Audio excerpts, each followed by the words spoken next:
Я приветствую вас, дорогие друзья, уважаемые гости и подписчики моего канала. Всем большое спасибо за то, что ждете наших встреч. Андрей Владимирович Золотарев, известный украинский политтехнолог, на связи. Здравствуйте, Андрей Владимирович.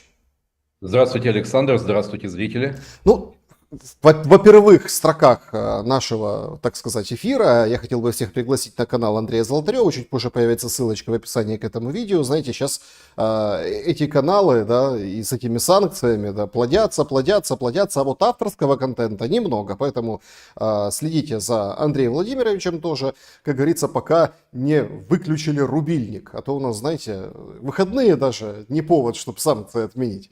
Так что милости прошу, как говорится. Также, уважаемые друзья, как всегда, ничего не изменилось. QR-код, который возле меня, это возможность ворваться прямо на экран со своим вопросом, мыслью, предложением, если работает сервис. Если нет, тогда заблаговременно оставляйте свой вопрос в сообществе YouTube или клубе зрителей в Телеграм-канале. Оттуда первым делом будем зачитывать ваши вопросы. Ну и, конечно, в чате трансляции. Не без такого жизнеутверждающего, такого житейского общения, так сказать, онлайн. Но это будет в самом финале. Я всех приглашаю непосредственно принять участие в вопросе к нашему сегодняшнему эфиру. Он вот такой. Кто является реальной преградой на пути переговоров между Россией и Украиной? То есть мы видим, как все буксует, как растет эскалация. Поговорим сегодня и о фронте, поговорим сегодня, конечно, и о вот этих новых дальних возможностях в количестве 100-150 штук для Украины от немцев. Вообще, чем это чревато? И уже выселяется Сувалкский коридор, который отделяет там Беларусь от Калининградской области. В общем, масса новостей вокруг Европы, и там пощечину Макрону влепили, а тут сразу быстренько давай заявлять про Путина. В общем, очень интересный день, но все-таки переговоры на тормозе. Кто преграда? Варианты ответов: Россия, Украина, США или Европа. Вот такие варианты, собственно, вот такой опрос. Давайте с него начнем. Андрей Владимирович, что думаете? Ну, тут не хватает, я бы вместо Европы поставил глобалистский интернационал, поскольку Европа разная. Европа это и Венгрия, это и Словакия, это и Сербия, или там Греция, допустим, у которых несколько там иное представление о войне и мире. Вот. Но есть европейская, большая европейская тройка, которая, ну, собственно, и олицетворяет сегодня Европу. И да, ну, мне кажется, что в равной степени все-таки больше Европа, но и не стоит забывать и Россию, и Украину. Ибо я не раз говорил о том, что ни Кремль, ни Киев сейчас не заинтересованы в вот, мире здесь и сейчас. Трамп торопится, да, Трампу надо явить результат, но, как мы видим по его нервной реакции, я не думаю, что это постановка, но явно у него не получается. Явно у него не получается, и, возможно, да, там бытовали такие слухи, что вот-вот там уже почти договорились о перемирии. Ну и тут, собственно, он видит те события, которые показывают о том, что это остается лишь розовыми мечтами, но миром и не пахнет. Наоборот, все идет к эскалации. Знаете, тут как бы другой момент, я считаю, принципиально важен. Если мы посмотрим на то, что из себя представляет текущая диспозиция. С одной стороны, понятно, Зеленский, Путин, да, хотя вот вроде Сибига сегодня сделал заявление, что, смотрите, обмен пленными прошел по 300 человек, 3 порции, условно 1000 на 1000 поменяли. Там, правда, кого поменяли, тоже возникают вопросы. Да? Азовцы недовольны, азовцев не поменяли, хулят Зеленского. Все резко вспомнили даже Прокопенко, который получил квартиру в Руку не Новопечерске, подал. 5 Липках. лет назад руку не подал Зеленскому. Да, что Как был руку Зеленскому капитаном. не подавал. Сейчас он вовсю критикует вот этот обмен, который прошел, мол, смотрите, как же так. Хотя, по сути, обменяли на выходных тех, кто сидел в плену с 22 года, там чуть ли не с самого начала, как бы обычных обменяли, плюс еще отдали разных женщин, да, которых снимали, ну, в общем, они там общались в соцсетях с представителями или родственниками или кем-то еще из там оккупированных для Украины территорий. То есть мы понимаем там характер обмена. И вот, мол, обмен прошел, дальше вот эти меморандумами поменяются, а потом встреча Зеленского и Путина. Об этом говорит Сибига. Мол, смотрите, договорились, вот выполнили, сейчас это выполним, а потом Зеленский и Путин, ну, скажем, выполнят это условие и встретятся между собой. Но, кажется, вообще какая-то фантасмагория. А как они собрались встречаться и о чем говорить? Ну, смотрите, Александр, давайте посмотрим динамику последнего месяца. Ну, явно планка российских требований, то есть аппетит приходит во время еды. И позиция России заметно ужесточилась. Так, в части требований. Тут и появляются советники Путина, которых мало кто знает, но которые говорят о том, что вообще Советский Союз де юре существует, что он незаконно и следуют довольно прозрачные намеки.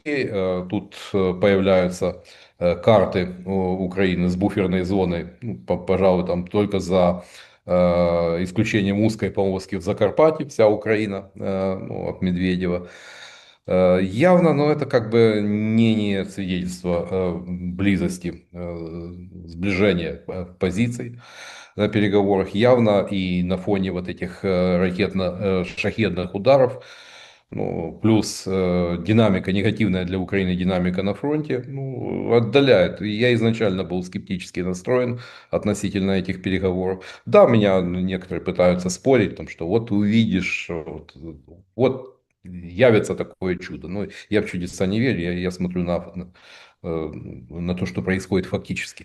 А фактически происходит то, что, судя по всему, до осени, явно до осени, миром не пахнет.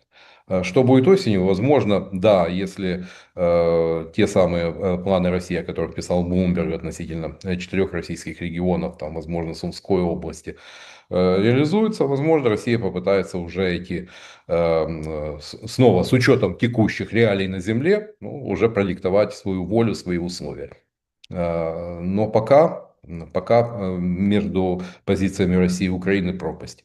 И Трамп не сумел соорудить пока такой мостик, который бы вот эту пропасть позволял преодолеть. Да, на словах все это красиво, но когда это будет встреча? Пока, мне кажется, больше оптимизма может дать встреча Путина и Трампа, но о ней говорили, и Трамп упоминал еще, по-моему, в начале мая, но ничего не состоялось, как мы видим. И я думаю, что в июне месяце, то есть вероятность такой встречи минимальна, о которой еще неделю назад говорили о том, что это может состояться в июне, но я смотрю, что пока все идет в совершенно ином направлении. И да, возможно, Трамп почувствовал, что его водят за нос, что, но сдержанная реакция Пескова, которая говорит о том, что это явное эмоциональное перенапряжение, попробовал что-то такое бы сказать насчет сошедшего с ума Путина Макрона или Мерц, я думаю, ну, волна хейта бы на него обрушилась бы 100%, там, причем в выражениях бы не стеснялись. А тут очень сдержанно. Очевидно, что-то еще хотят, что не спешат сжигать мосты. Вот. А Трамп оказывается в очень неудобной ситуации, когда и республиканцы начинают задавать вопросы. Не, Ну, не просто что, вопрос, они говорят, а давайте обсудим психическое состояние Трампа. ну, Что происходит с Я стариком? дипломатично, да, я дипломатично выражаюсь, но Трамп явно почувствовал неладное. И помните, неделю назад я говорил о том, что прекрасно прочувствовали психотип Трампа и, как говорится, играя на тонких струнах его души, ну, пока, во всяком случае, карты сдавал Трамп. Мгм. Путин заявил сегодня о том, что, ну, фактически Россию, ну, это как бы такой посыл, да, мы его уже слышали неоднократно, вынудили начать войну против Украины и теперь заставляют нас чувствовать себя виноватым в этом. А, Интересно, что уже чаще звучит слово «война», уже чаще, скажем так, вот, ну, для того, чтобы закончить, наверное, нужно придать какой-то эпохальности происходящему, что это не просто СВО, да, а вот мы слышим какие-то такие формулировки. Как вам кажется, вот если мы посмотрим на то, что происходит на поле боя, на каких рубежах заканчивать войну? И вопрос-то, вот сейчас все кричат не о территориях, наша украинская сторона, там в интервью участники делегаций, там другие аналитики, спикеры, вовлеченные в процесс, говорят, что не-не-не, смотрите, территории это другое. Нам главное там сохранить там армию, там чего-то еще, условия там свои, там мир, чтобы никогда больше Россия не напала, там какие-то набрасывают варианты. Ну, это разное там период там за последние там, да, вот на выходных тоже даже, да, вот расшаривали интервью Кислицы, который участвовал в переговорах и говорил о том, что им там говорят россияне на этих переговорах в Стамбуле. В общем, то есть на каких тогда рубежах? Смотрите, в Сумской области сегодня продвижение. И об этом четко говорят. Оно было вчера и позавчера, но сегодня заявили уже официально, полуофициально с украинской стороны. О том, что идут бои там за Басовку, хотя вроде как туда зашли и даже населенный пункт взяли российские войска. Deep State публикует умопомрачительные кадры из населенного пункта Заря. Заря — это Донецкая область, там такой укрепрайон достаточно неплохой, и если это правда, если это не просто зашли и вышли, там обнимались с местными жителями, то это как бы угроза нового котла на том направлении. То есть мы понимаем, что идет движение российской армии вперед. То есть идет до каких-то пределов, которые обсудили уже. Я думаю, не обсуждали вот это движение явно. Ну, мы упомянули Донецкую область, да, там под Константиновкой опять случилась горе, опять нащупали слабое звено в системе обороны, одну из бригад ТРО, обороны которой посыпалась. Ну и повторяется вот прошлогодняя история с Очеретино, после которой начал как шашечки домино. И там ситуация весьма такая угрожающая, поскольку российские войска могут создать угрозу как для Константиновки, это южнее, так и для Мирнограда, то есть могут оперировать с двух сторон. Да, и существует угроза котла. Если резервы для того, чтобы купировать этот кризис, ну, я понятия не имею. Учитывая то, как без счета их жгли в Курской области, довольно боеспособные укомплектованные части, ну, тут случай, когда дорога ложка к обеду. Да, вот для таких ситуаций нужны резервы. Что у нас с ними? Ну, это загадка. Как долго сможет фронт держать такое напряжение? Очевидно, ну, расчеты, ну, такие прогнозы насчет того, что там будет большое наступление, оно уже началось. Оно уже началось, но просто с учетом изменившегося характера войны, с учетом той роли, которую играют дроны, не будет большой концентрации бронетехники, там, транспорта, как это было во Вторую мировую войну. Ну, а будет планомерное проламывание украинской обороны в расчете на то, что в какой-то момент резервов не окажется. А дальше, ну, как каскадное обрушение фронта, ну, и как знать, где все это может остановиться. Но явно вот пока я вижу просто началась такая идеологическая обработка относительно того, что государство Украина сохранилось, и это уже победа. Вопрос только в том, что эта победа, ну, чтобы Владимир Александрович не стал гетьманом полуукраинским по итогу. Вот. Полуукраинским — это пол Украины. Да, да. Мгм. Был в истории России был такой премьер Витте, который там граф Витте полусахалинский после Польского мира. Да, вот Владимир Александрович может оказаться таким гетьманом полуукраинским. То есть, Сенсация дня сегодняшнего, которую тоже нужно обсудить в контексте продолжения и эскалации, и обострения, это, конечно, немецкие, скажем так, мансы. Выходит Мерц, говорит, что, ребята, не надейтесь, война будет еще очень долго. В общем, долгая война всех нас ждет, все не кончится быстро. Писториус, его министр обороны, уже заявил о том, что выделили сколько-то там ракет для ПВО «Айрис» и «Патриот». И вовсю сегодня трубят о том, что Мерц же заявил, Мерц же слов на ветер не бросает, говорит, мы... Причем он так интересно сказал, он сначала сказал о себе, ну, в этом выступлении своем, о том, что Германия, в общем, мы не ограничиваем дальность поставляемых вооружений для Украины. А потом как бы всех сюда присовокупил и говорит, Франция, там, да, вот Британия, Германия и США. То есть мы имеем сейчас, ну и сейчас все быстро начали считать, прикидывать, а сколько же таурусов дадут вооруженным силам Украины и куда они могут достать. 500 километров или 300 километров. В общем, опять вернулась вот эта дискуссия, от которой, в общем-то, линял как мог Шольц. И, в принципе, ему удавалось выпетлять. Допетлял до самого последнего дня своих полномочий канцлером. Теперь вот эта вот история перешла по наследству к Мерцу. И вот тут уже начинается интересно, потому что если, ну, условно, да, Таурусы появятся там в количестве 100-150 штук, вроде как так могут, их всего не так много. То есть вот какие-то 100-150 целей условно там Таурусами гипотетически, да, будет поражать Украина на территории России, то тогда Россия, по идее, может свободно отвечать по складам и военным объектам на территории Германии, если это суверенное решение Германии. И НАТО вместе с Рютте как бы отряхнут ручки и скажут: ой-ой, а мы нет, мы это как бы это немцы, это вот эта коалиция желающих, это не НАТО.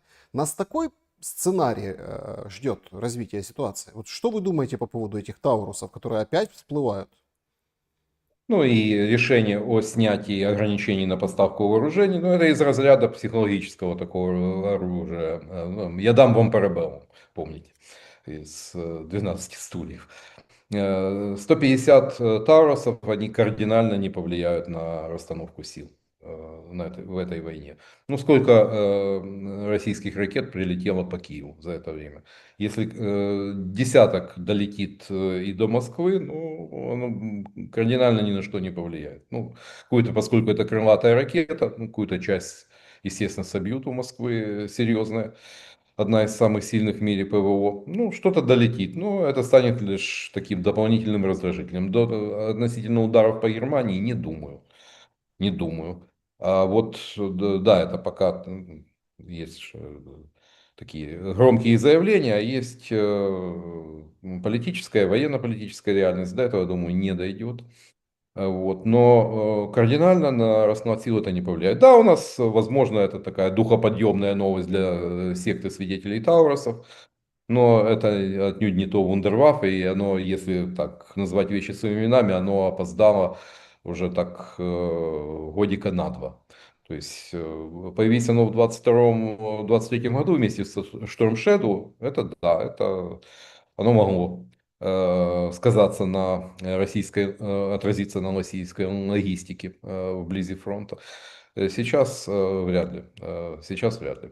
А вот что касается поддержки, ну ведь мы видим события последних дней, вот эти массированные ракетные шахедные удары, о которых месяц назад мы говорили о том, что это будет, обязательно будет. Ну, такова реальность. И мы видим истощение нашей ПВО. Что у нас там? 8 комплексов Патриот, но извините, из Патриотов по шахедам стрелять не будешь. И боекомплект, ну, это военная тайна, понятно, но понятно другое, то, что не густо. Судя по тому, что по зенитным ракетным комплексам Кроталь французского производства 1,5 года уже не поставлялись боеприпасы. Закончились ракеты для САМПТИ, а наряду с Патриотом это единственные комплексы, которые способны перехватывать баллистику.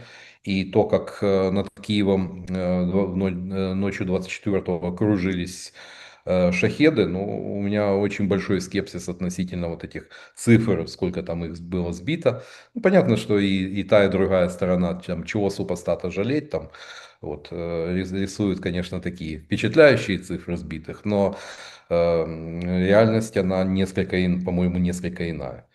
Вот. И все-таки было 3 года используются шахеды. Их уже, наверное, раз 5 модернизировали, там повышают и боевую нагрузку, и дальность, и меняют тактику их использования. И она, да, и они становятся намного, увы, для нас, скажем так, их эффективности для нас создает очень большие проблемы.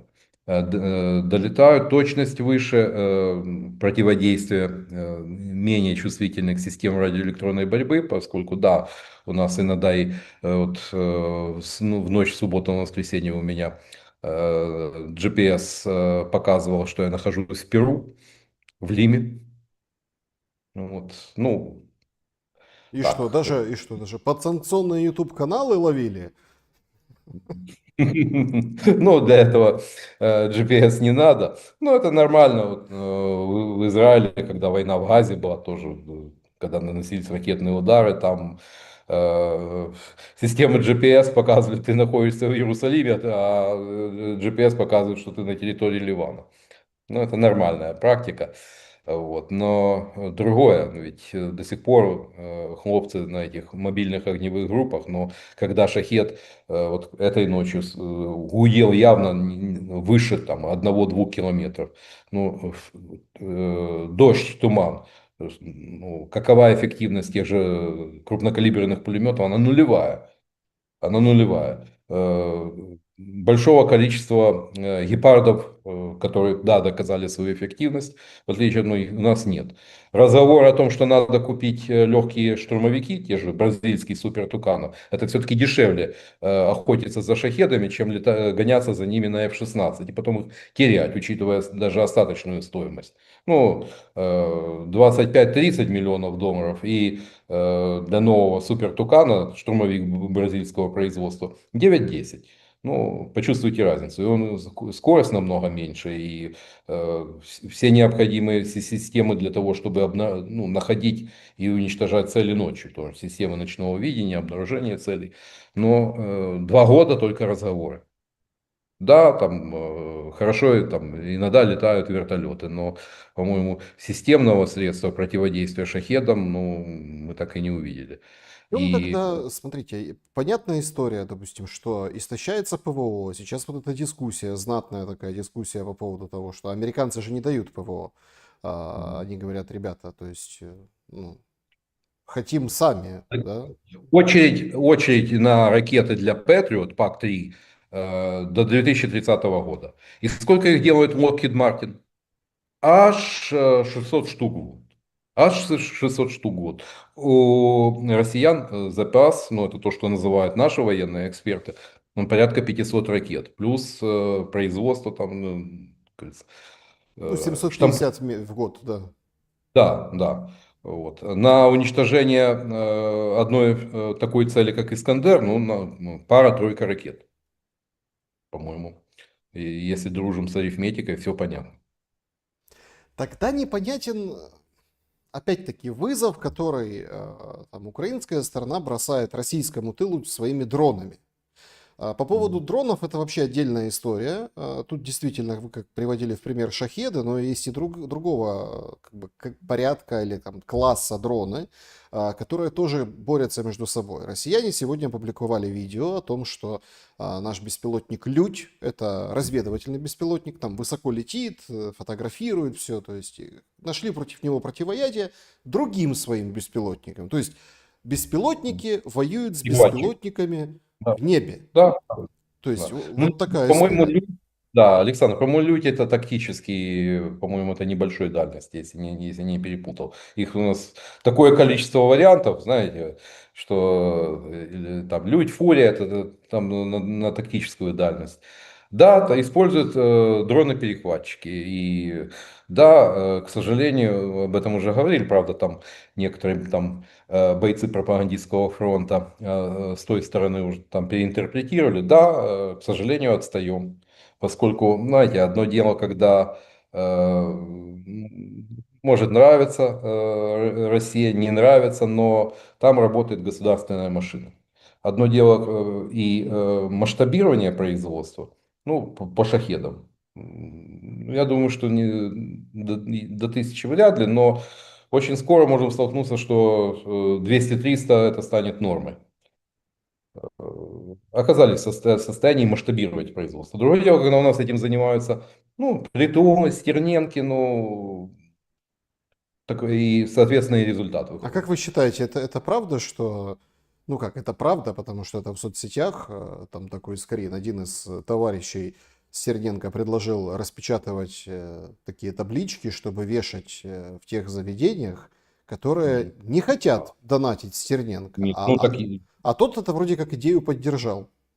ну, и естественно, это ж кто не скачет, то и москаль. Вот.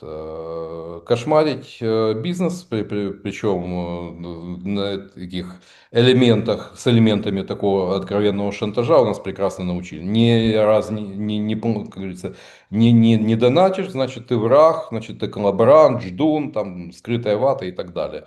Ну и что греха таить, говорится, чтобы не было хуже, чтобы не наживать неприятности, многие бизнесмены донатят, исходя из таких соображений, чтобы не нарываться в этой ситуации. Вот эту технологию освоили прекрасно. Ведь не только вот такого рода, как у Стерненко, шлют письма там, ну, там с недвусмысленными намеками, что там в такий складний час повинні осознавати те, що вклад кожного повинен бути. Ну, вот так. Идет, да, это идет. Другое дело то, что, знаете, я не знаю, как там с русорезами у Стерненко, но Range Rover у него, ну, Ну, наверное, что надо, да, рассказывал. что надо. Да, так штук за 250, не дешевый, причем последние модели, такая хорошая хозяйская тачка. А вот с беспилотниками у нас задница, поскольку, да, русские превзошли беспилотники на оптоволокне, и это фронт отмечает. Потом повышенная дальность за счет увеличенных ну, аккумуляторов увеличенной мощности. И да, сегодня в Харьков прилетел первый раз FPV-дрон с боеприпасом от РПГ-7 по гражданскому объекту. Вот, ну, как-то за год, если еще в начале года там был, ну, худо-бедно был баланс, там по дневным, да, русские уже опережали, а по ночным там Баба Яга и прочее у нас было преимущество. То есть сейчас и тут динамика негативная. Опять. Но это те вопросы, о которых должно думать государство. И если государство думает о коррупционной ренте, о том, о распилах и откатах во время войны, ну, соответственно, и результат. Но мы отклонились немного. Давайте вернемся, чтобы потом не возвращаться к Европе, потому что мы там заявления Мерца, конечно, они сегодня сногсшибательные, безусловно, но я хочу обратить внимание на боковое заявление Мерца. То есть не то, что касается, все, Таурусы, вперед, война, у нас уже паблики пишут, все, война выиграна, смотрите, вот сейчас как полетит все на Москву, Кремль разбомбим к чертовой матери и так далее. То есть, понимаете, уровень, то есть пропаганды, да, вот какая сейчас играет вот это, да, бьет в голову моча. Боковое заявление Мерца принципиально важно. Его приводит Bloomberg сегодня. Значит, Германия рассмотрит вопрос о прекращении финансирования, внимание, Словакии со стороны Европейского Союза, если страна продолжит отклоняться от общего курса блока. Комментарии Мерца также содержали в себе удар и в сторону Венгрии, пишет издание. Угроза сократить им финансирование является самым очевидным признаком того, что вступивший в должность Мерц готов эскалировать спор между этими центральноевропейскими странами. Это Ну, заявление может стать началом конца Европы, о котором, я помню, год назад, да и два, и раньше, говорили только какие-то лютые конспирологи. ну, и не Нас то, что попытка усомниться в том, что мы стремимся туда, чего через несколько лет может не стать, ну, приводил к прямым обвинениям там, в кремлевских нарративах, там, в пророссийской пропаганде и так далее, с наклеиванием ярлыков. Я прекрасно это помню. То есть, а Вот. сейчас действительно, если станет этот вопрос, мол, в Евросоюзе, Словакии, там, вы как бы не колеблетесь с курсом партии, поэтому вам денег меньше. Но Словакия, которая там референдум проводят по поводу российских санкций, да, которая против того, чтобы быть вместе со всей Европой в контексте санкций, да, то есть такие моменты, они тогда может стать вообще логичный вопрос, а зачем нам быть в Европейском Союзе? Вполне. Ну, и с учетом того, что вот пример Румынии в этом плане показателен, то, что глобалистские силы в Евросоюзе, они будут делать все, чтобы процесс трампизации Европы не набрал оборот. Или урбанизации, кому как удобнее.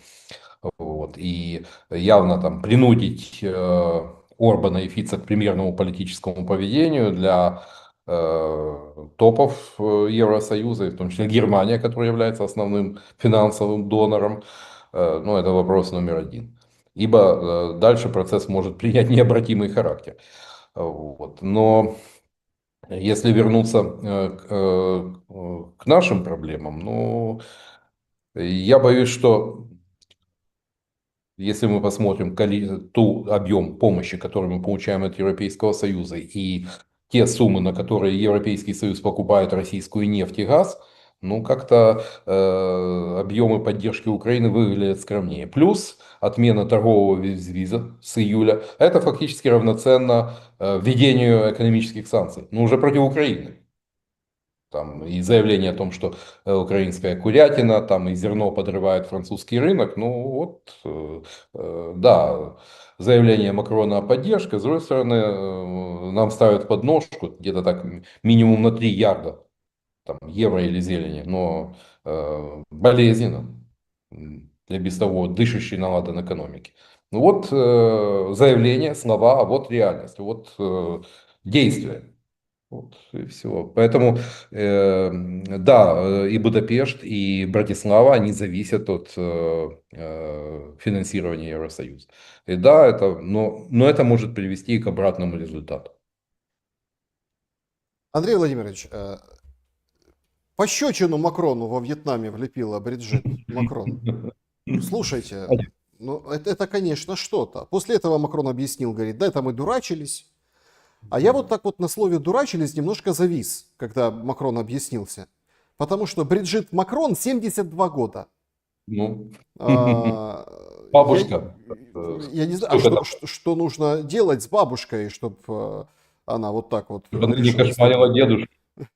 Ну, решила вот так вот Ну, подурачиться. понятно, да. Знаете, Александр, ну, тем более французы набили руку в политтехнологиях, пожалуй, они вот среди стран Европы впереди остальных, но, знаете, мне кажется, что это должно затмить другой факт провала визита Макрона в Вьетнам, в Индонезию, э, поскольку, ну да, все обсуждают, где там госпожа и кто там, ролевая модель в семье Макрона, является ли госпожа Макрон доминатрикс, ну, понимаете, о чем я говорю.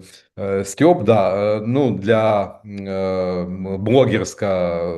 там, пропагандистской среды это хлебом не корми, такие, естественно, это забило все остальное. Но в сухом остатке Вьетнам, с которым собирались поговорить о там, продаже 20 аэробусов, там, по-моему, ничего не получилось. Штаты обещают 250 Боингов, и, по-моему, все-таки Штаты для Франции, для Вьетнама это более перспективный торгово-экономический партнер. Хотя, ну, я напомню о том, что Вьетнам был колонией.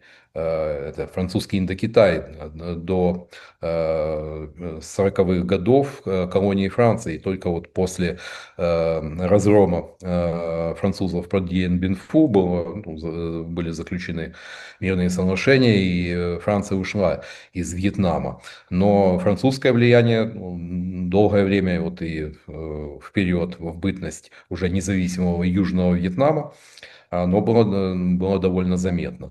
Ну и очень скромный результат. Возможно, Макрон надеялся протолкнуть продажи Рафаль для армии Вьетнама, но на фоне того, что неудач индийских ВВС в пограничных стычках с пакистанским ВВС, где пакистанский истребитель китайского производства могучий дракон J-10 показал хорошие результаты, там, сбив один или два Рафаля, там, один Су-30.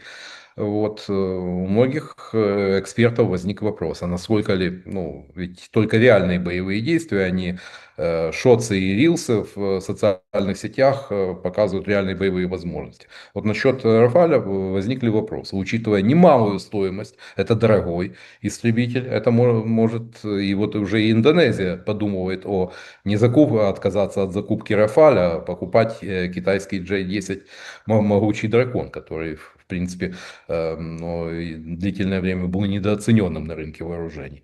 И вот эта пощечина, она затмевает факт довольно провальных результатов вот этого вояжа Макрона в Юго-Восточную Азию. Ну, тут же еще какой момент, понимаете? То есть то, что как пытаются играть, мы это прям видим. И прям на Макрона, если посмотреть, да, вот этот вот ударенный Бриджит по щеке, вот это, которая ему вломила. Там же Бриджит Макрон еще много там таких моментов, что она, может, тоже мужчина, Мимику, да? да, Александр, мимику Макрона, вот там это же коротенький, ну, потрясающий. Ну, так понятно, что она его, ну, бьет, наверное, любит, не знаю. Это такое дело, Не, конечно. она его, ну, там я бы не назвал это пощечиной, потрепала за физиономию. В общем, подурачились-то на славу, но чтобы все это перебить, и то, о чем вы сказали выше, да, то есть, по большому счету, провал этого визита, и вот этот даже эпизод, он выходит, господин Макрон, во Вьетнаме, и говорит, что Трамп понял, что Путин его обманул. Заявление схватили, понесли все напропалую, то есть везде-везде, что все, обман и так далее. Трамп все понял. Ну, короче, сенсация. Да? Сенсация, которая, она, собственно, на пустом месте. От того, что Трамп понял его отношения и его действия, они же не изменились, мы вначале обсуждали. Пока. Но, смотрите, Александр, на что никто не обратил внимания. Не так, на прошлой неделе было совещание министров финансов J7 в Канаде. Итоговый документ, который, ну, собственно, возвращает ну, в лучшем стиле документов, которые принимались во времена президентства Байдена. То есть довольно жестко антироссийский. Там, пока Россия не компенсирует ущерб, нанесен никаких и так далее. Штаты, Бессент не возражал. Вот.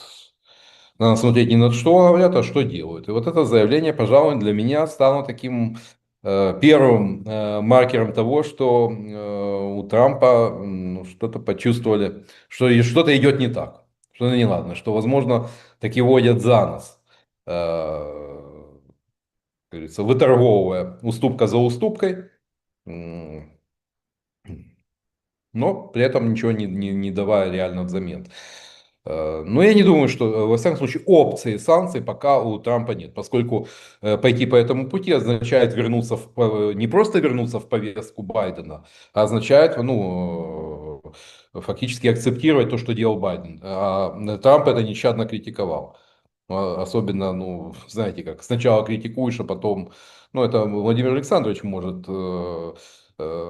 сначала критиковать по ходу выборов армию Молувира, а потом взять себе на знамена и, как говорится, всем не согласным заткнуть рот и врубить санкции. В Соединенных Штатах это такой фокус не пройдет.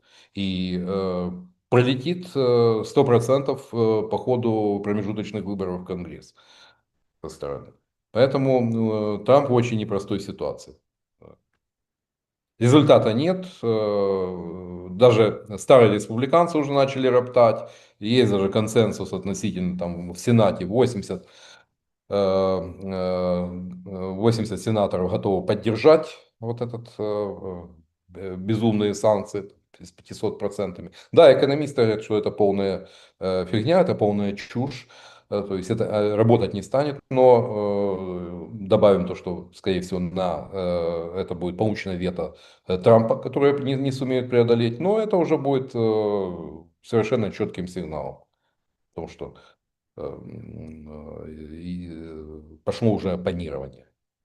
Ну, по Просто поводу так. санкций тут вышел почетный железнодорожник Украины, советник офиса Лещенко, и говорит, ой, беда, 18-й пакет, наверное, не примут, потому что слишком много вот этого российского влияния. И, в общем, 17 приняли и хорошо, 18-го уже не будет. Ну, это с точки зрения наших оценок непосредственно европейской потужности. Однако я хотел бы здесь акцентировать, возможно, здесь игра куда более сложнее.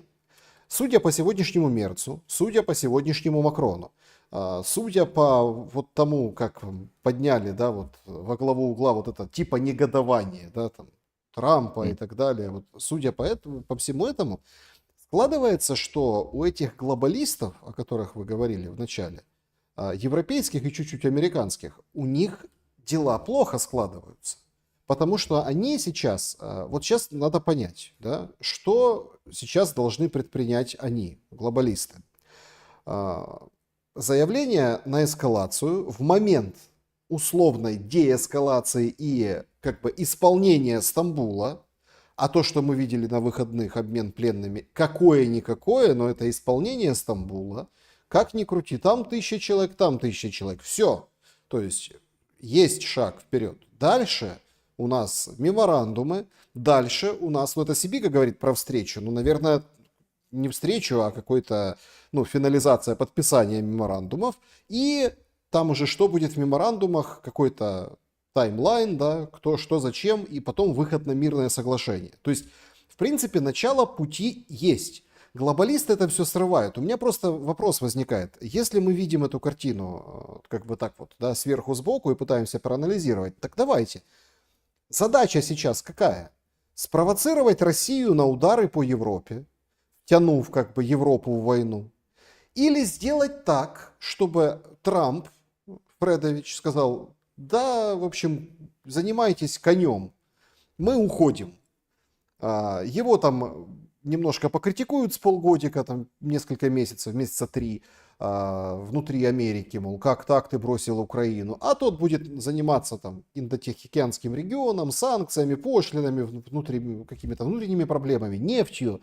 То есть и тогда мы останемся один на один, ну мы, Украина имеется в виду, Украина останется один на один с Россией, с кое-как фиговым листком, прикрытым сзади, ну вот как примерно в отношениях Макрона и Бриджит. Не, ну да, это то, о чем говорили, о том, что перспективы продолжения войны, но уже без американских ресурсов и военной помощи. В том объеме, ну, который получали на протяжении 3 лет. Но я тут не могу прийти к какому-то единому мнению.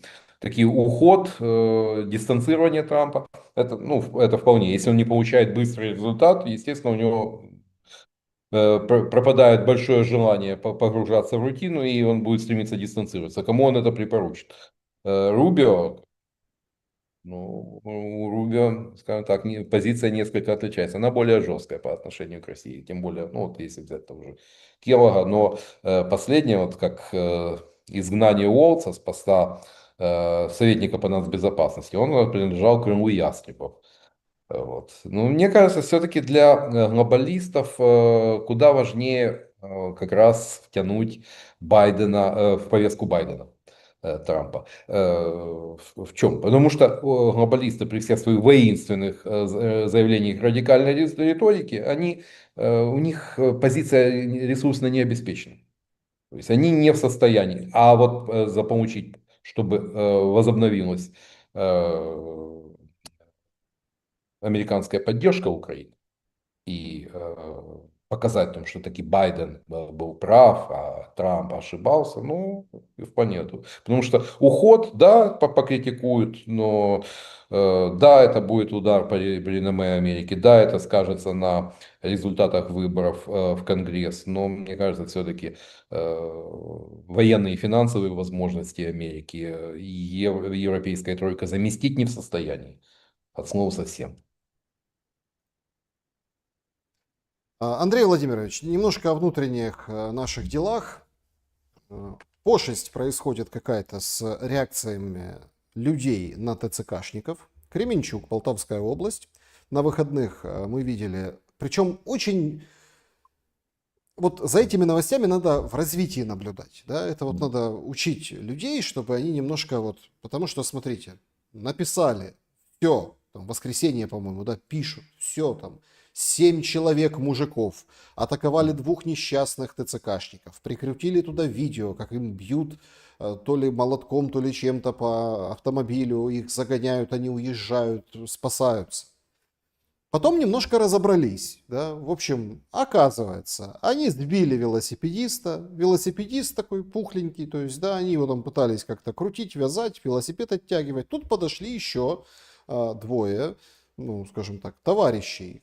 Один из них решил в рукопашную там потягаться с ТЦКшником, но когда вот этот велосипедист встал, у него, оказывается, он не просто так ездит по Кременчугу, да, у него есть баллончик, у него есть телескопическая вот эта дубинка, да, она приравнена там к какому-то оружию Ну, вот просто. да. Потому что это такая штука, ну, серьезно. Он взял баллончиком, потом достал эту дубинку. Увидев эту дубинку, эти двое, нет, вот этих парней, да, двоих еще, они прыгнули, и тот уже начал бить. То есть нам сообщили, что нападавших было 7, как вот, знаете, у страха глаза велики. Потом сказали, что двоих задержали. Ну, то есть, Да, двое бывает уже. то есть вот такая вот история. Но это было вот вчера, сегодня в развитии. А во Львове? А во Львове? Сегодняшняя история Черкассы. Двор обычный жилой, выходит группа мужиков и начинают, прям один даже сбил шапку с этого военкома, ну вот эту фуражку, как это, мягкую, как она называется, кепку, да, или как. Сбил ее, тут говорит, отдай, тут ему ногой, и в общем народ как-то вот очень сильно буянит. И мужики, слушайте, находятся для этого. Ну, как-то неприятно признавать, но тем более это можем любить, не любить ЦКшников, но это представители государства. Там можем дискутировать, потому что это там частная или не частная организация, как некоторые утверждают, но ну и в конце концов всемиром, как говорится, толпой это тоже моветон. Но бумеранг. То, что люди видят агрессию ТЦКшников, видят то, что они откровенно беспределят, это просто беспределом на беспредел. Подобное лечится подобным. И, к сожалению, это будет только набирать обороты. Тот момент, когда должно было вмешаться политическое руководство правоохранительных органов и поставить все на место, навести порядок, но очевидно вот такой беспредел был нужен, чтобы сидели, дрожали и боялись. Вот. Но теперь получают встречную агрессию. И, к сожалению, это будет только набирать обороты. Тот момент, когда все можно было нормализовать, привести к какой-то норме, он безнадежно упущен. И стрелять будут. Вот, понимаете, вот это же как бы определенное там окно Авертона. Слишком, слишком много, да, слишком много накопилось в обществе агрессии, к сожалению. И она будет прорываться. И даже когда смолкнут пушки, даже если будет подписано перемирие когда-нибудь, нас это еще очень долго будет догонять. Ну так это что получается? Повод не подписывать перемирие?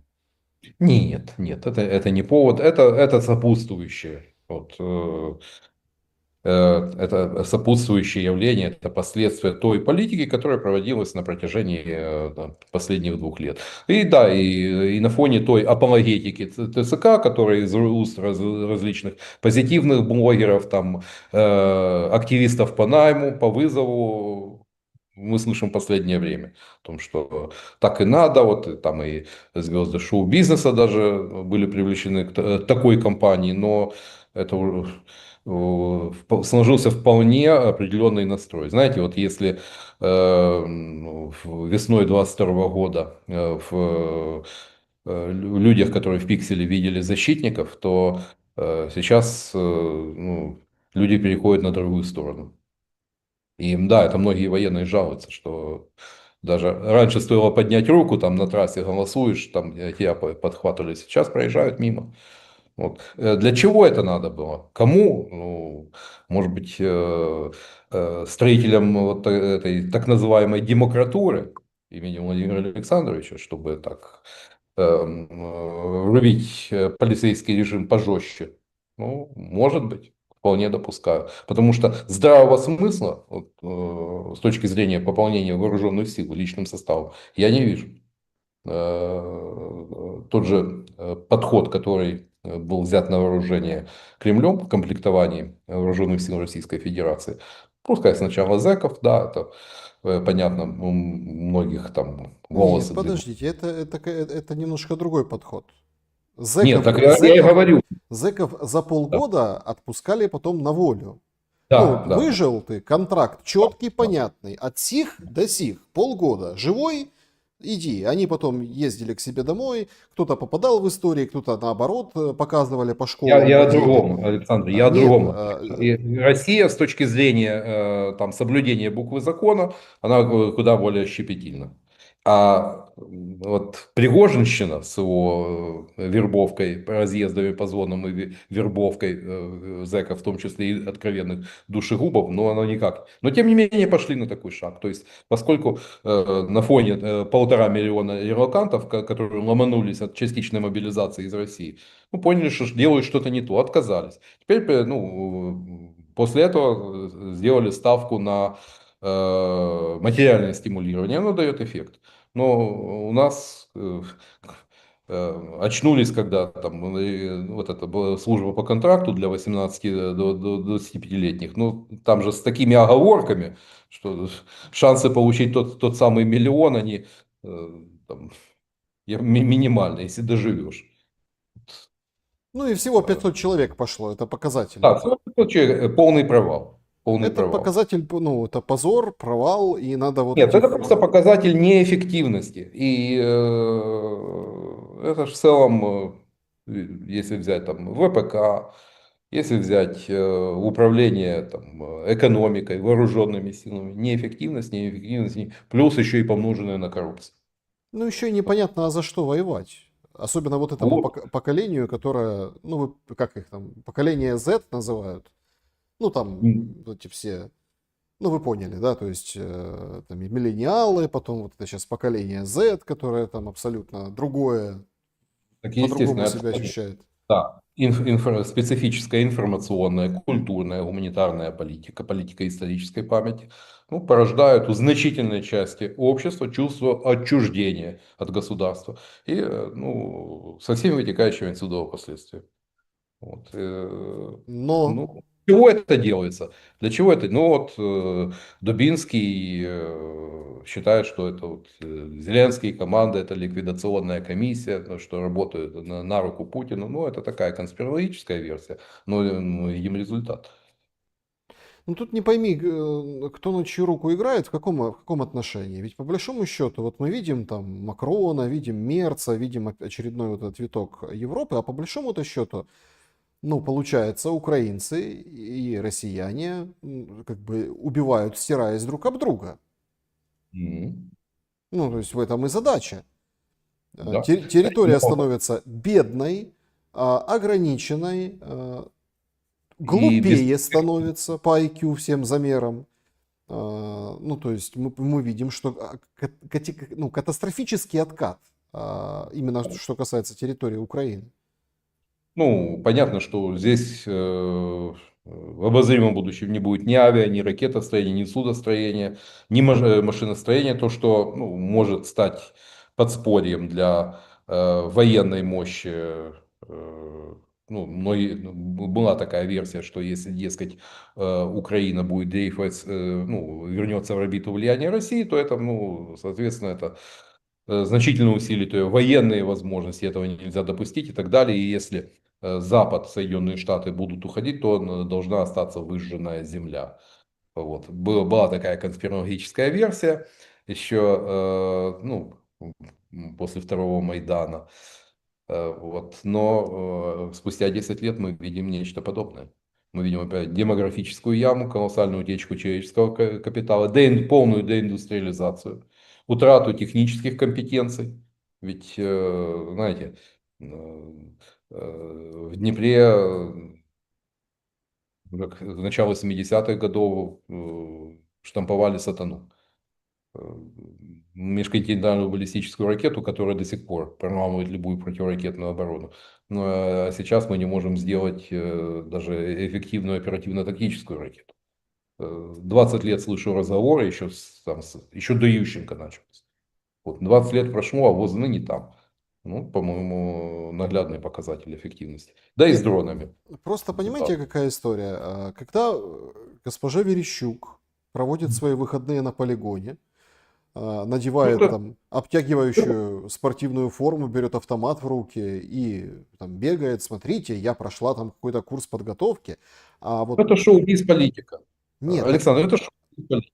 Так То есть бизнес. она же говорит, подождите, смотрите, тут же важный момент.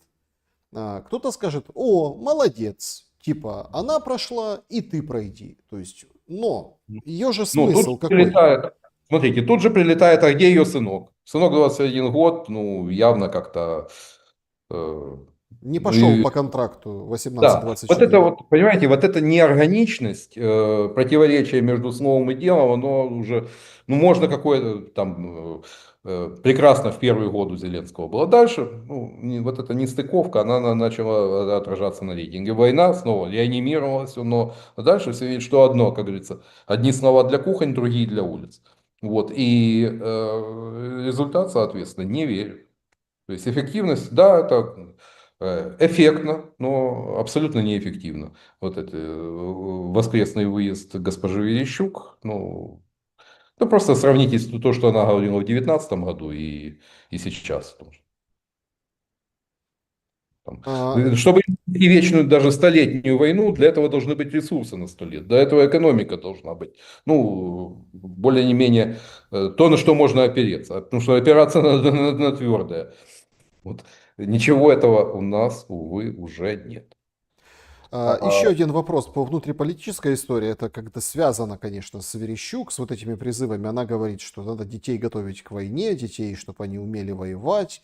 Вторя президенту, ну или как Зеленскому, короче, вторя о том, что вот вы молодежь, у вас вообще самое замечательное будущее, вы кроме там вот этих всех новых технологий и всего на свете еще будете знать, как выживать, как там это рвутся снаряды, как дрон запускать и так далее, и так далее. Вообще, куда хочешь можно пойти с такими знаниями абсолютно, то есть стать профессионалом в любом деле.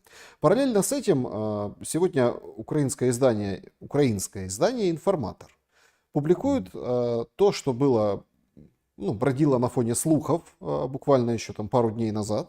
Вот они публикуют о том, что убитый в Испании Портнов, юрист Портнов, встречался в Киеве с директором НАБУ Кривоносом. И вообще у него было там ряд встреч С накануне, кем Портнов только не встречался. нет, ну накануне как раз таки своего убийства. Да. А, Вот мы видим Верещук, которая там надевает на себя форму и бегает с автоматом.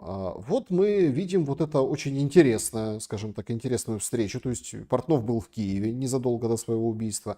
Это все с выборами предстоящими связано? И в том числе. э, Не только там, судя по всему, решались и другие вопросы, связанные там с судебными решениями. Ну, меня, конечно, торкнула другое, реакция. Вы знаете, когда там понятно, что никаких слов сочувствия, но Портнов злой гений. Человек, который хакнул судебную и правоохранительную систему, такой гениальный стартап. Сначала ты уходишь, он же возглавлял юридическую службу у Юлии Тимошенко, но в процессе судебных тяжб по итогам выборов перепрыгивает к Януковичу, там садится, становится куратором правоохранительной системы, переписывает, как он видит, уголовно-процессуальный кодекс, где нивелируется роль прокуратуры и увеличивается роль судей, затем комплектует, держит руку на пульсе комплектования судейского корпуса. Ну, в те времена, прекрасно помню, цена хорошего кресла начиналась от 100 штук баксов. Но не все платили. Я думаю, многие партнеры, очень многие, в том числе и вполне сегодня такие патриотичные, которые и руку к сердцу прикладывают, когда гимн поют, стоя в вышиванке. Но это протеже Портнова. Очень много. И он действительно оказался сверхэффективным. И так или иначе он был в отношениях. Он был в отношениях с нынешней властью, помогая решать очень многие вопросы. И не исключено, там есть версия о том, что разнятся, начиная о том, что новый проект для Юго-Востока там обсуждался, такой, который должен был прийти на смену оппозиционной платформе «За життя». Мне кажется, что это так, это немножко не его, хотя роль, которую сыграли Богдан и Портнов, они же все-таки партнеры были по юридическому бизнесу, когда подталкивали Владимира Александровича к участию в президентских выборах, тоже умалять не стоит. Ну, тем не менее, издание «Информатор», оно относится к тем телеграм-каналам, которые очень чутки к тому, что исходит от Банковой. Ну, я ясно выразился? Ну так, Вот. конечно. Не знаю, Да, насколько ли можете яснее, но в принципе. да. Вот. А раз там указывается на Кривоноса, значит, вот действительно, возможно, путают следы. Но факт остается другим фактом, в том, что телефон Портнова, покойного Портнова, сегодня в руках у испанских следователей. И где он всплывет, еще Аллаху ведомо. Я, конечно, не сторонник конспирологических версий о том, что, дескать, его заказали демократы, на которых он собирал компромат на пару с Татаровым. Это некоторые мои коллеги, которые сейчас за границей, дескать, как эти деньги отмывались в Украине, миллиарды, которые заходили в Украину, потом возвращались в верхушки Демпартии, не думаю. Ему вполне хватало того, что у него есть. Тем более, там цена вопроса, ну, не редкость были гонорары за его услуги, там 5, 7, 10 миллионов долларов. Ну, а врагов, ну, знаете, как у Портнова, как у собаки блох, у дворовой собаки блох. Поскольку человек начинал на рейдерстве в начале нулевых, ну, Геннадий Корбан не даст соврать, ныне обитающий в Лондоне, потому что юристом он был очень талантливым, и там он проявил себя, начиная с времен 25-летней давности. И сейчас целый ряд интересных решений. Ну, возьмите фиаско Порошенко с разделом имущества. Винница, это ж плоть от плоти Петра Алексеевича. Казалось бы, там все должно быть схвачено до последнего судьи, до последнего дворника. А вдруг получает отлуп. И тут в контексте этого действительно возникают подозрения, а не обошлось ли тут без Портнова. Вот. Или там у небезызвестного господина Петровского, обретающегося в Вене, там у сына неприятности с австрийскими правоохранительными органами за потасовку, которую он устроил в центре Вены. А отношения у Портнова там тоже неровные. Ну, это серьезные люди, которые могут реально создать большие проблемы и неприятности. Поэтому не стоит плодить версии, потому что слишком большое, знаете, одно дело, когда тебя хочет кто-то один догнать, а другое дело, когда очередь до горизонта из желающих. Поэтому Ну, просто вопрос, почему именно сейчас вот это всех волнует, понимаете? Тут такой. но то, что выборами, смотрите, пошли вбросы, уже откровенные вбросы, когда там, допустим, там, как Зеленский победитель Путина, там, концепт избирательной кампании, о нем, по-моему, и Дубинский писал, там, в других местах, якобы близкий к Столмару Царенко и Березенко, это не тот Березенко, который у Корбана в Чернигове округ увел в 2014 году, в 2015 году. Это другой Березенко. Но, знаете, это очень напоминает такой контролируемый слив, чтобы кого-то зафаршмачить и отдалить от перспективного заказа, поскольку ну, освоить многие миллионы долларов бюджета президентской избирательной кампании, это очень большой соблазн. Естественно, вот очень часто так прибегают, палят фигуры. Я не думаю, ну, знаете, скорее всего, это уже вместе с активизировавшимися заказами на социологию, это все пока так еще довольно дальние подходы к самим выборам. То есть они могут быть по целому ряду причин, они вообще могут не состояться в 2025 году, поскольку у американцев есть вполне серьезные опасения, что это может привести к утрате контроля над ситуацией, поскольку тут у фан-клубов потенциальных кандидатов есть и сторонники активные и часто вооруженные. Это все может привести, ну, к ситуации гражданского конфликта. Это меньше всего надо. А поэтому, ну, возникают разговоры о том, что не лучше ли переформатировать Верховную Раду, там, большинство. Вот небезызвестный Сэм Кислин рассуждает, там, ну, тоже комплименты выдает в адрес Анны Скороход, который у вас появлялся в эфире. Ну, кстати, первый депутат, который вышел из рядов «Слуг народа». А Сэм Кислин, хоть ему и под 90 лет, но это партнер Джулиани, а Джулиани по-прежнему рукопожатен в окружении Трампа. Ну и плюс то, что, скорее всего, опекаться Украиной будет Джей Ди Венс, столь ненавистный нынешней властной верхушки. Вот, ну, как-то жареным пахнет в этой ситуации. Да, очень так даже и пахнет. Подводим итоги опроса. Кто является реальной преградой на пути переговоров между Россией и Украиной? Россия, Украина, США, Европа.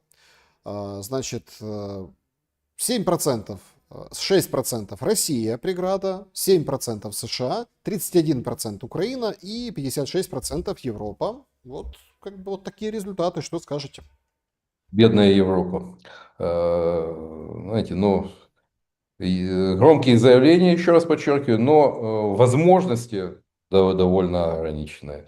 Поэтому, ну, иллюзорная, скажем так, это ложная цель. Все-таки мне кажется, что Европа, она изо всех сил стремится оказаться субъектной в этой ситуации, но она субъектной в этом треугольнике Соединенные Штаты, Россия, Украина, она полноценно субъектной не является.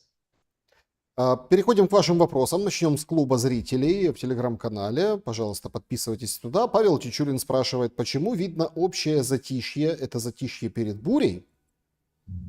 Возможно, возможно. Но это скорее политическое. На фронте нельзя сказать, что затишье.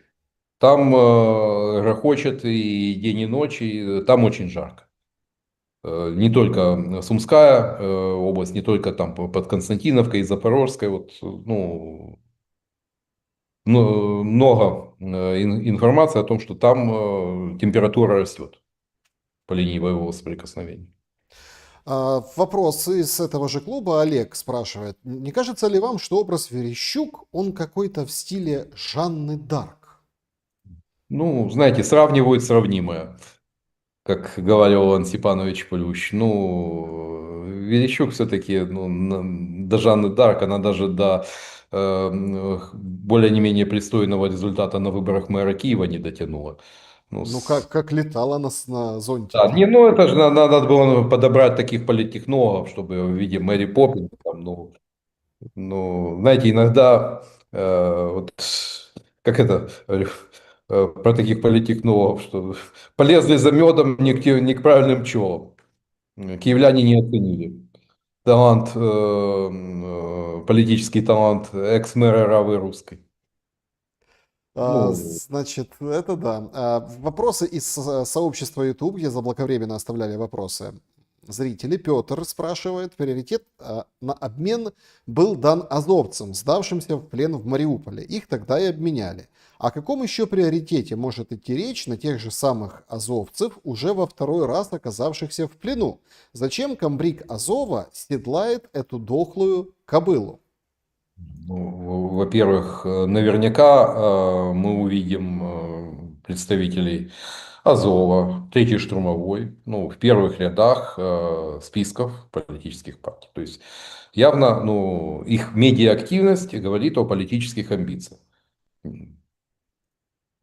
По-моему, факт совершенно. Они могут сколько угодно отрицать, но то, что они окажутся вот на сцене в первых пятерках, в лес не ходи.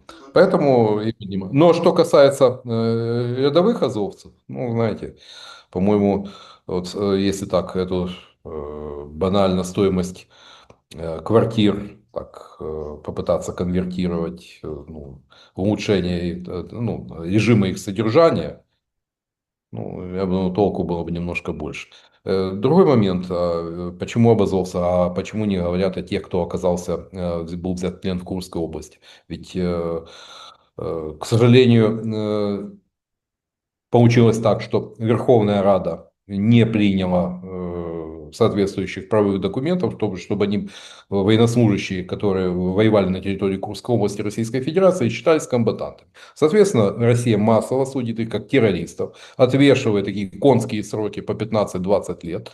Вот, и что дальше?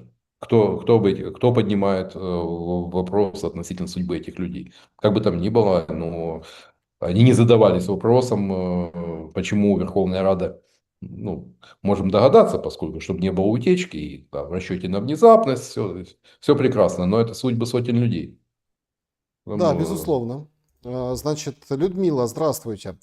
23 февраля 2025 года Зеленский заявил, что мы обменяем Курскую область на ЗАЭС или на оккупированные территории. Андрей, сегодня, спустя 3 месяца, что делать? Что будет через 3 месяца?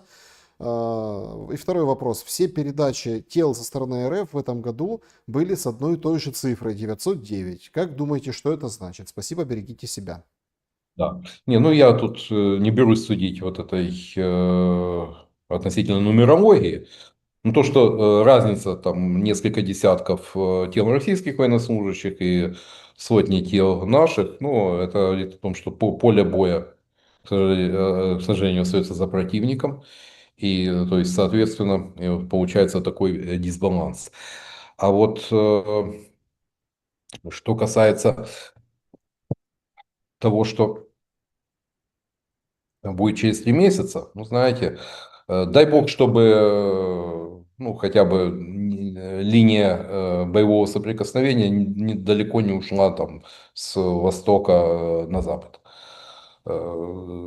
Ибо от этого, ну, если ВСУ сумеет удержать фронт, ну, это будет, по-моему, ну, лучшей переговорной позицией. Потому что все остальное, ну, знаете, это может обернуться потерей, если мы посмотрим динамику, то есть если еще несколько месяцев тому назад за неделю теряли 50 квадратных километров, то за последние 10 дней, если посмотреть по карте Deep State, то 200, 250 квадратных километров территории. Знаете, но, по-моему, тут позитивные блоги рассуждают о том, сколько лет может потребоваться российской армии для того, чтобы там дойти до Днепра. Но я скажу такую для многих неприятную вещь, что в какой-то момент ну, армия может надломиться. Да, Фронт посыпан. Да. безусловно. И тогда, да, счет пойдет уже на тысячи квадратных километров. Вот это, ну, боюсь больше всего, поскольку, ну, вот тогда может действительно запуститься очень негативный для страны сценарий. Значит, добрый вечер. Эдвард задает вопрос. Андрей, как вы считаете, должны ли некоторые медиа-личности, находящиеся не на территории Украины, пережидающие войну на расстоянии и призывающие граждан своей страны к войне до последнего и к границ 91-го, ответить после завершения войны за свой медиа-геноцид на удаленке для своих соотечественников? Спасибо. Я не думаю, что будет что-то аналогичное прецеденту в отношении генерального директора радио «Тысячи холмов», вот, который активно призывал к расправе над представителями другого племени в Руанде. Но моральная политическая ответственность, то, что ну, эти люди, тем более, которые ну, демонстрировали полнейшую неорганичность своей позиции, находясь в безопасности, призывать других взять оружие, идти и умирать, ну, это, ну, в всяком случае, люди должны давать совершенно определенную политическую оценку таким фигурам. И да, заметно, что чем дальше от линии фронта, тем больше кровожадность там Facebook персонажей, там и блогеров всевозможных, ну, поскольку человек, который увидел, что там происходит на линии фронта, у него как-то более трезвый взгляд на происходящее. Но в перспективу такого трибунала над идейными вдохновителями, ну, я не верю. Вопрос. Инна Попова. Добрый вечер, Александр Андрей Владимирович. В одном из интервью на просторах интернета прозвучало предположение, что Путин отправит скоро господина Лаврова на пенсию, поскольку начал его награждать. Что думаете по этому поводу? Спасибо за ответ. Ну, я пока не вижу предпосылок к тому, чтобы отправить Лаврова на пенсию. Ну, худо-бедно он свой воз работы тянет. Да, он фигура уже там до многих ставшая одиозной, но тем не менее оснований. Путин, ну, должен быть такой конкретный залет, вот как Шойгу был вот с коррупцией, который привел к его отставке, но он же, это же почетная отставка, он же там в, тем не менее из обоймы полностью выброшен не был. Но Лаврова, я не знаю, может быть у него проблемы со здоровьем какие-то, сам он хочет уйти на покой, но пока таких предпосылок нет. Ну а то, что награждают, это еще не является таким определяющим фактором того, что Лаврова вот-вот отправят в отставку. Значит, здравствуйте. Василий спрашивает, когда американцы вспоминают о конвенциях и грозятся позором, значит, дела для подопечных плохи. Как вам такая примета? Работает это в отношении Украины? Ну, это универсальная примета, потому что когда все хорошо, все идет так, как ты хочешь, обычно вот в таких рамках, рамочных каких-то моментах, там, конвенциях, там, законах вспоминают куда меньше. Когда возникают проблемы, пытаются апеллировать к тому, что является таким ограничителем для противника. Ну, это такая это стандартная ситуация, она касается не только американцев, ну, в ряде других, на примере истории других вооруженных конфликтов это очень активно проявлялось. Да, нас больше 14 тысяч. Друзья, пожалуйста, поставьте лайки, это принципиально важно для того, чтобы YouTube немножечко, ну как, а, понял, что происходит здесь, и что вы смотрите, что вы реагируете и вовлечены. Спасибо большое за хорошие комментарии под этим видео. Переходим к чату трансляции. Пользователь Партизан, каким вы видите будет ответ на заявление Мерца по дальнобойным ракетам? Что ответит Россия? Ну, во всяком случае, я думаю, что без конкретики,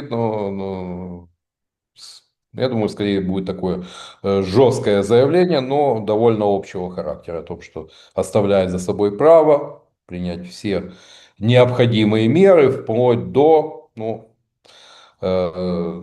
слова на слово, слово против слова. Если будут применены, ну, тогда это уже будет, как говорится, другая реальность. Тогда да, тогда мы будем говорить о том, что будет возможно. Пока, скорее всего, это будет такая, на вербальном уровне будет пикировка, ну не более. Мгм. Радмила, если пойдут еще и на Черниговскую область, чем и кем Зеленский будет воевать, спрашивает. Ну, вопрос, за какие шиши? Ведь война, ну, грубо говоря, напоминаю, это ежемесячно требует только на содержание, это на фоне других армий мегабюджетный вариант, но тем не менее 4 миллиарда долларов должны откуда-то взяться. Дедушки Байдена, доброго дедушки Байдена уже нет в Белом доме, Трамп не даст. Евросоюз не потянет такого объема финансирования, дай бог, чтобы закрыл потребность. Вот. А война, деньги, деньги, еще раз деньги, как не раз говорил Наполеон. Люди, ну, по людям понятно, что уже ложкой скребем по дну. Судя по всему, вот, мой прогноз о том, что дело дойдет и до мобилизации 18-летних, он остается в силе, если боевые действия продолжатся.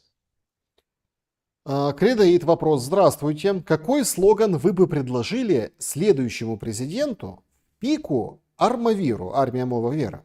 Постскриптум. Предлагаю мир, дружба, жвачка. Землю крестьянам, воду матросам, да. Или за все хорошее против всего плохого. Ну, в принципе, вот по такому алгоритму пишутся 90% слоганов. Кстати, Армавир с точки зрения политтехнологической, хотя да, ну, я считаю, что очень сильный, очень такой эффективный слоган, который мобилизовал. Хотя, ну, какой он эффективный, если Порошенко проиграл? Ну, на одном слогане выборы не выигрываются. А вот то, что он ну, фактически забетонировал, вот это, ну, многие считают это сектой, но у Порошенко такая очень сплоченная группа сторонников. И несмотря какие бы, и даже если его завтра посадят по обвинению 111 в госизмене, она никуда не исчезнет. То есть, ну, надо дать должное Гриневу. Он политтехнолог довольно сильный. И армия Мова Вира, она сработала с точки зрения там, интересов Порошенко. Но для страны армия Мова Вира это полнейшая архаика. Это указатель на цивилизационную воронку. То Да. есть вперед в прошлое. Влад, что может Украина уступить России в плане компромисса? И что может рассчитывать получить взамен? Ну, что может получить взамен, сказать сложно. Максимальная точка компромисса, ну, как мне кажется, некоторые там оптимисты говорят о том, что Россия может покинуть какие-то территории. Ну, возможно, буферные зоны, так называемые, там оккупированные территории Харьковской и Сумской области, но Россия не уйдет из левобережья Херсонской области, с юга Запорожской, это совершенно определенно. То есть компромисс, ну, пока единственное, как говорится, то, что выглядит максимальным вариантом для Украины, это замораживание по линии боевого соприкосновения. Все. Без оставления правобережья Херсонской и Запорожской области. Сергей Хромов, вопрос. Почему верхушка ЕС явно покрывает все преступления руководства Украины? Для борьбы с Россией все средства хороши. И простительно все. Убийство оппонентов, коррупция, мошенничество, бандитизм. К сожалению, это политика, знаете, есть политика ни в Москве, ни в Киеве, ни в Берлине, ни в Париже, тем более в Лондоне не делается в белых перчатках. Всегда присутствует цинизм, двойная мораль, присутствует такой подход, то, что хорошо, как говорится, то, что дозволено мне, ну, и это дело, ну, и если то же самое делает оппонент, то это уже преступление со всем вытекающим. То есть вот такой, ну, нельзя сказать, что европейские политики являются, ну, у меня другая претензия, то, что как раз комфортные времена, безопасные времена, они порождают очень слабых и неэффективных политиков. Ну, вот как вроде Макрона. Мгм. Ой, такие интересные вопросы. Ну, зрители такие зубастые, конечно. А вот такой вопрос. Добрый вечер. Все беды Украины от трусости русскоязычных. Не было гордости и силы, теперь война, и сами они в окопах. Что вы скажете в опровержение? Спасибо. Жанет. Ну, знаете, трусость это такая громкая фраза. Дело в том, что русскоязычными с ними заигрывал и Кучма в 94 году. Вспомните его предвыборную программу. Так а Зеленский в 2019. Да, да. Но как только задница касается президентского кресла, на следующий, там, буквально в первый год президент превращается в украинского националиста. Поскольку к власти приходит при поддержке русскоязычных регионов, а чтобы удержать эту власть, ну, опираются на националистов. Ну, это еще со времен Кучмы, это была одна из фатальных ошибок, которая аукнулась нам уже в 2014 году, то, что гуманитарную сферу отдали диаспоре, канадской диаспоре, украинским националистам, ну, и не было попытки, отрицался сам факт того, что Украина очень неоднородна. Ну, результат, как говорится, налицо. И это не вина. Любая попытка, во всяком случае, как-то институализироваться, даже на уровне каких-то, даже не политических проектов, а, скажем так, даже с точки зрения регионального патриотизма на местах она давилась. И при Кучме тоже, кстати. Юрий Новоскольцев. Вопрос. То, что Украина в крайнем обмене отдала России несколько десятков политзаключенных граждан Украины. Обменного фонда не хватает? И это тоже. И это тоже. Судя по еще один такой обмен, и там, понятно, останется только там, причем сидят довольно много. И как есть те люди, как по делу, То есть тут не будем отрицать того, что есть те, кто сидит по делу, а есть те, кто, как говорится, за лайки, за коммуникацию. Вот то, что вы, наверное, цитировали, вот, похождение Золкина там в автобусе с теми, кто ехал на обмен. Там Да. работал, да, женщина, работавшая там зав. Отделом соцобеспечения. Или там водитель, который был водителем херсонской полиции. Ну, коллаборант. И такой конский срок тоже отвесили. Ну, таких людей отправляют на обмен. Да, друзья, всем большое спасибо за то, что посмотрели этот эфир. Пожалуйста, поставьте лайки, не стесняйтесь. Андрей Владимирович, благодарю вас за ваше время и ваши мысли. Взаимно. Друзья, берегите себя, всем добра и света. Увидимся обязательно совсем скоро. Дождитесь, следите за новыми видео и выпусками на канале. Берегите себя и друг друга. Добра и света.